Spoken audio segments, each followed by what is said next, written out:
There is a tree outside your window right now that is doing something you have probably never managed to do in your entire adult life.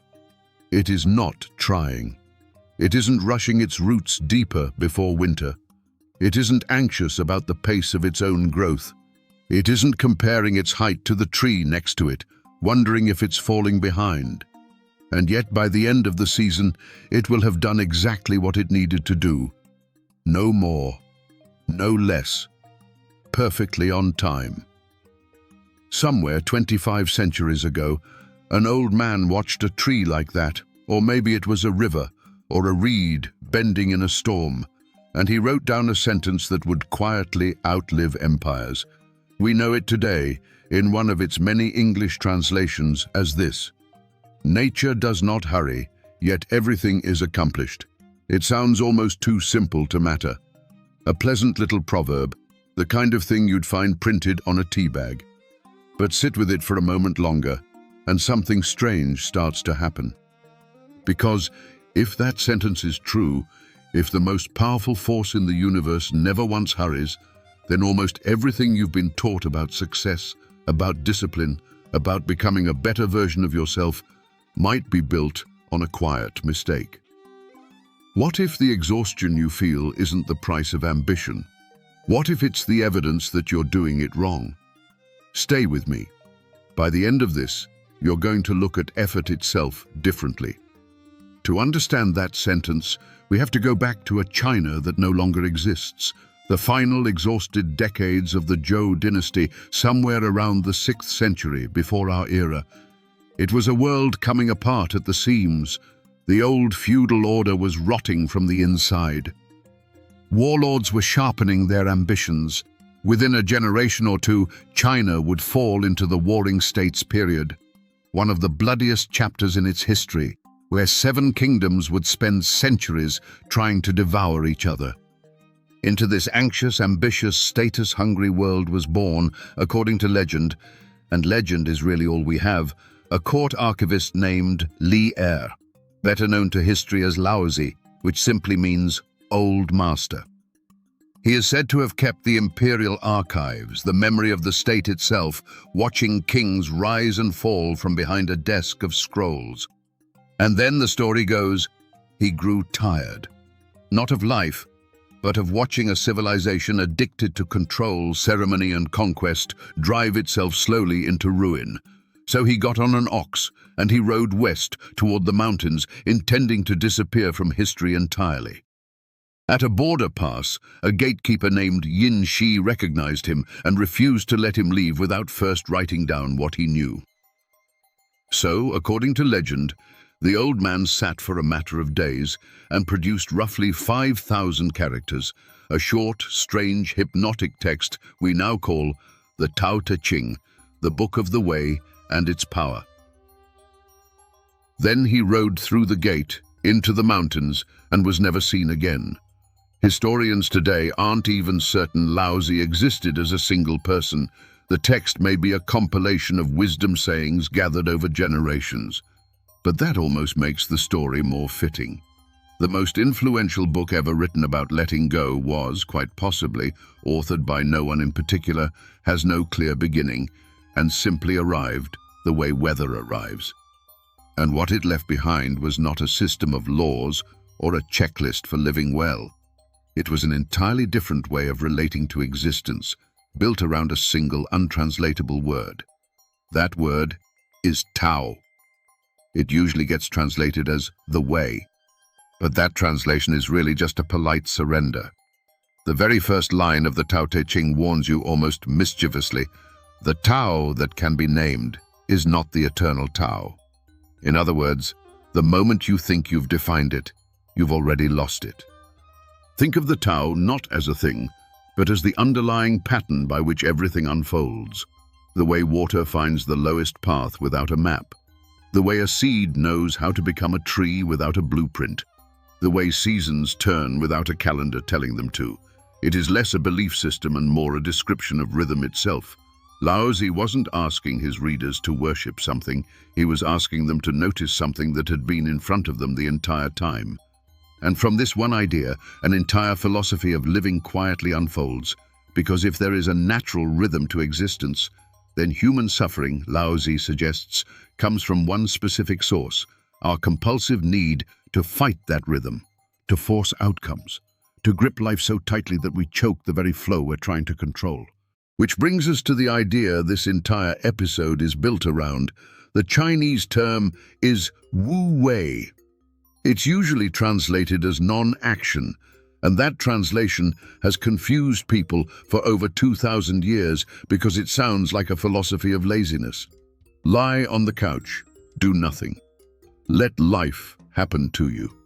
That is almost the exact opposite of what it means. Wu wei doesn't mean the absence of action. It means the absence of strain. It's the difference between swimming against a current until your arms give out and finding the exact angle at which the same current carries you forward. The action is identical in effort of intention, but one exhausts you and one barely costs you anything at all. Laozi's favorite image for this, repeated again and again throughout the text, is water. Water, he writes, is the softest thing in the world, and yet it wears down the hardest stone. It never argues with the rock in its path. It doesn't summon willpower or grit its teeth. It simply yields, flows around, and over centuries reshapes canyons. Nothing in the world is weaker than water, and yet for overcoming what is hard and rigid, nothing can surpass it. This is the paradox sitting quietly at the center of the entire philosophy.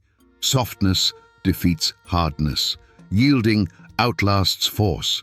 The bamboo that bends in the storm survives it. The oak that refuses to bend snaps. Now here's where it gets genuinely radical, because Laozi doesn't stop at nature metaphors. He takes direct aim at how human beings run their societies. In one of the most quietly devastating lines in the book, he writes that the more laws and regulations are imposed, the more thieves and criminals there will be. The more a ruler tries to force order through control, the more chaos he actually creates. The sage, by contrast, governs a country the way you'd cook a small fish, carefully with a light touch, without constantly poking and prodding it, because every unnecessary intervention breaks something. This wasn't an abstract idea for Laozi's era. It was a direct challenge to the dominant philosophy of his time, the teachings of a near contemporary named Confucius. Confucius looked at the same crumbling, chaotic society and arrived at almost the opposite prescription. His answer was effort, rigorous moral education, precise social ritual, discipline, hierarchy, the cultivation of virtue through conscious, repeated practice. Become a better person, in the Confucian view, the way you become a better musician, through correction, structure, and diligent self-improvement. Laozi looked at that same impulse, the endless self-improvement, the endless correcting, the endless striving to become good, and saw something almost tragic in it. Because the moment you're straining to be virtuous, he suggests, you've already left virtue behind. The highest goodness, he writes, is like water. It benefits all things without struggling for anything, without needing anyone to notice. Neither philosopher was wrong exactly. They were answering different questions. Confucius was asking, how does a person build good character? Laozi was asking something stranger and in some ways more haunting. What happens to a person who stops needing to build anything at all? And this is the tension that has quietly followed Chinese thought, and honestly, all of human thought for over 2,000 years. Discipline versus surrender. Structure versus flow. The mountain climber versus the river. Both get you somewhere, but they cost something entirely different. Here is the part of this story that should unsettle you a little, because it isn't ancient anymore. It's happening in your own nervous system right now, whether you've ever heard the word Tao or not. There is a finding in modern psychology, first mapped out over a century ago by two researchers named Robert Yerkes and John Dodson. That shows something almost embarrassingly close to what Laozi was describing with a farmer and a stalk of wheat. Performance, they found, doesn't rise in a straight line with effort or pressure. It rises and then, past a certain point, it collapses. Too little arousal and you're sluggish, unfocused. But too much pressure, too much gripping, too much forcing, and the mind seizes up. Athletes call it choking. Musicians call it freezing. Writers call it the blank page. In every one of those moments, the problem was never a lack of effort. It was an excess of strain. Decades later, a psychologist named Mihai Csikszentmihalyi spent his career studying the opposite state, what he famously named flow. He interviewed painters, surgeons, rock climbers, chess players, and found something remarkable. In the moments people described as their most productive and most alive, they reported almost no sense of effort at all. Time distorted. Self-consciousness disappeared. The task and the person seemed to merge into a single, uninterrupted motion. The work wasn't being forced out of them. It was moving through them. That is Wu Wei, described in a research journal instead of a 5,000-character scroll written by a man on his way out of civilization. And it isn't just psychological, it's measurable in the body. Chronic striving, the low hum of urgency most of us carry through an entire workday, keeps the stress hormone cortisol elevated far longer than any single deadline requires.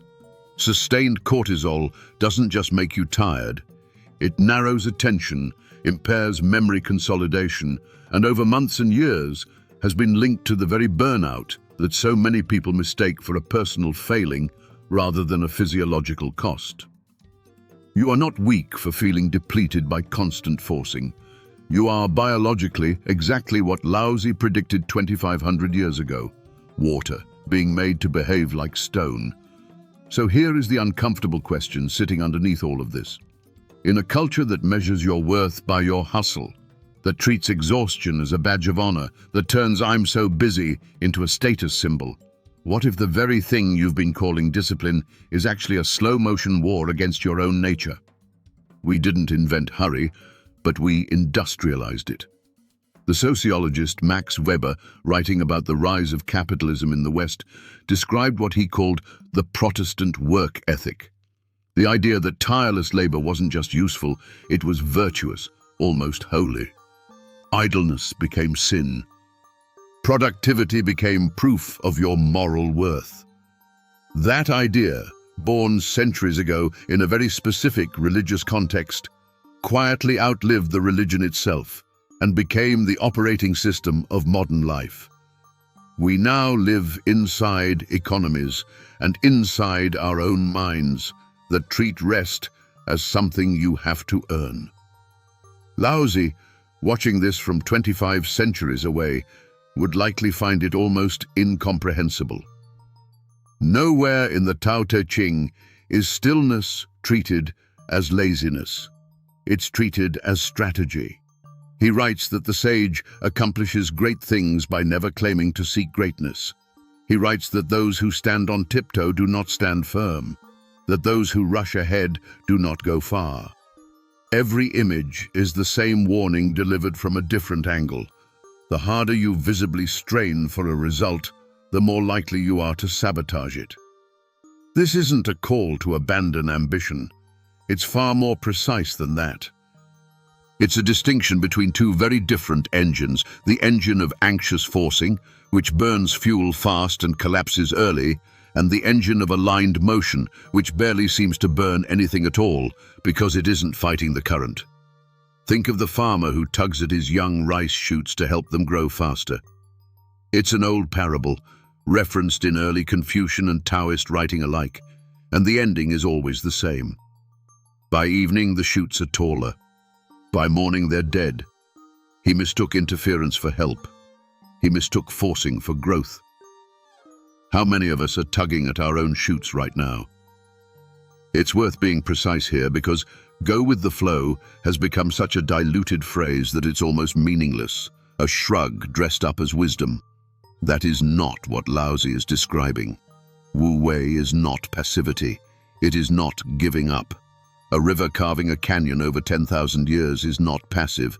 It is one of the most relentless forces on earth. But it never once tenses against its own nature to do it. The distinction Laozi is drawing is between forcing and aligning. Forcing asks, how do I bend reality to match what I want right now on my timeline through sheer will? Aligning asks a quieter, more patient question. What does this moment actually require, and can I move with that instead of against it? The martial artist who redirects an opponent's strength instead of matching it with brute force is practicing Wu Wei. The negotiator who listens instead of pushing is practicing Wu Wei. The grieving person who allows sorrow to move through them instead of white-knuckling their way to moving on is practicing Wu Wei.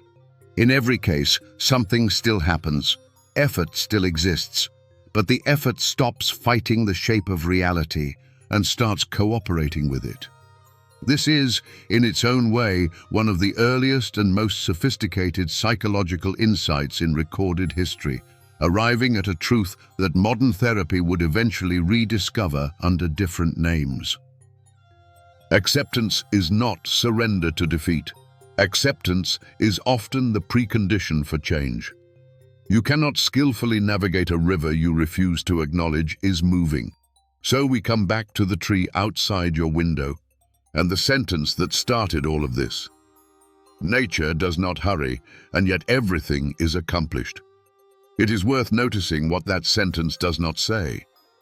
It does not say, nature does nothing.